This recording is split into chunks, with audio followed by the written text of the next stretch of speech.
एक सन्यासी होने के नाते मेरा ये फर्ज बनता है कि जब बात इस देश की आए, बात इस मजदूर की और किसान की आए, तो सन्यासियों को भी खड़ा होना पड़ता है। और इतिहास साक्षी है, 1857 की बात हो चाहे 1757 की बात हो, इन दोनों जगह सन्यासियों ने क्रांति करने का काम किया था। परंतु आज तो लोगों ने राम को बांट लिया है।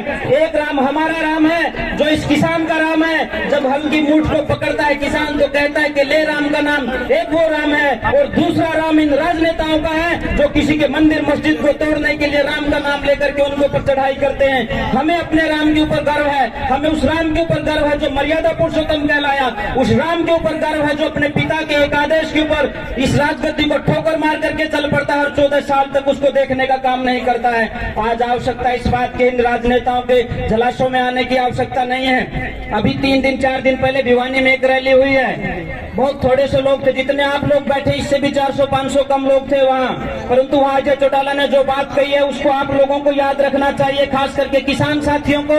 उन्होंने कहा कि पूरा का पूरा किसान आंदोलन सिर्फ जसपा पार्टी के खिलाफ था, सिर्फ दुष्यंत चौटाला के खिलाफ था। मैं ये कहना चाहता हूँ, ये खटखड़ की भूमि है। इन्हीं माताओं ने आपको घर में बैठा करके दूध पिलाया है और साथ में 100-500 रुपये आपकी पार्टी के लिए दिए हैं और आपको आगे बढ़ाया है। ये वही माताएं हैं, अपना फर्ज अब निभाएंगी। हमारे 750 से ज्यादा किसान मारे गए हैं। यदि आप आज ये दूध का गिलास दुष्यंत चौटाला और उसकी पार्टी के लोगों को पिलाते हो तो मैं ये मानूंगा कि आप इन 750 किसानों की चिताओं पर पानी डालने का काम कर रहे हैं। ये संकल्प हमारी माताएं लें कि इनको अपने घरों में नहीं घुसने देंगे। अरे जिन लोगों के घरों में ये लोग जाते थे उनकी तो भैंस नहीं दिखती थी, आप लोगों ने उनमें उनको अपने सिर के ऊपर बैठा लिया।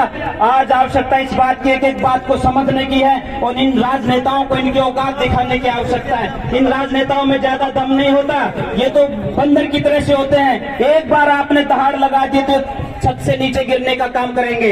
एक निवेदन आपसे कर रहा हूँ, अनीश जी और सतबीर जी बैठे हुए हैं, हमारी पूरी सरदारी बैठी हुई है। गांव के स्कूल में शहीद आजम भगत सिंह का एक स्टैचू लगा हुआ है। मैं ये निवेदन कर रहा हूँ, उसके लिए जो भी काम करना पड़े उसमें मेरी भी जो आप जिम्मेदारी लगाएंगे मैं करूंगा कि गांव के अंदर एक जय जवान और जय किसान का स्मारक बनना चाहिए ताकि आने वाली पीढ़ियां ये याद करें। और उस स्मारक के अंदर 750 किसान जो शहीद हुए हैं उन सारे के सारे किसानों के नाम इस तरह से लिखे होने चाहिए जिस तरह दिल्ली के इंडिया गेट के ऊपर लिखे हुए हैं। मैं इसका आग्रह निवेदन कर रहा हूं, उसकी जमीन चाहे ग्राम पंचायत से लेनी पड़े या खरीदनी पड़े, जो भी व्यवस्था करनी पड़े, काम आप लोगों को ये मैं निवेदन कर रहा हूं कि ये आप करें। दूसरा मेरा निवेदन ये है कि उस भूमि से 4 पीढ़ियां, दादा अर्जुन सिंह, किशन सिंह और उनके बाद शहीद आजम भगत सिंह, चाचा अजीत सिंह, कितने लोगों के नाम मैं बता सकता हूं जिन्होंने इस देश को आजाद करवाने का काम किया।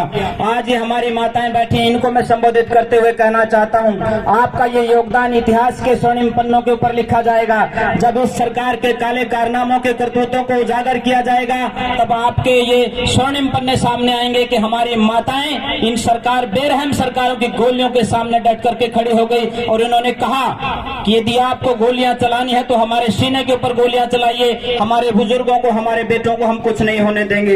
इन माताओं ने जो संघर्ष किया है, इन माताओं ने जो हौसला दिखाया है वो सबसे ज्यादा अनुकरणीय है। वो जो है मैं उनको कहता हूँ कि आपका जो योगदान है वो इतिहास में एक विशेष स्थान रखता है। हमारे बुजुर्ग बैठे हैं, बहुत कम लोग रह गए जिनके सर के ऊपर पगड़ी दिखाई देती है। इन पगड़ी की लाज बहुत बड़ी चीज है और पहली बार ऐसा आंदोलन हुआ है। एक महिला ने पिछली बार एक बयान दिया, शायद आप लोगों ने भी सुना होगा कि ये देश तो 2014 में आजाद हुआ है। भले ही ये कहीं न कहीं राजघरानों की पत्तल चाटने वाले लोग, उनके पैसों पर पलने वाले लोग, इस मजदूर को, किसान को बदनाम करने वाले लोग जब ये बात कहते हैं कि ये देश 2014 में आजाद हुआ था, उससे पहले कौन सा आंदोलन हुआ था, उन लोगों के लिए मैं कहना चाहता हूँ महात्मा गांधी जी ने जो रास्ता अपनाया था सत्य और अहिंसा का, उसके दम पर देश को आगे बढ़ाने का काम किया था। उनके साथ चाहे शहीद आजम भगत सिंह को चलने की बात हो, राम प्रसाद बिस्मिल को चलने की बात हो, अशफाक उल्लाह खान को चलने की बात हो, सब लोग उसके राही बने थे।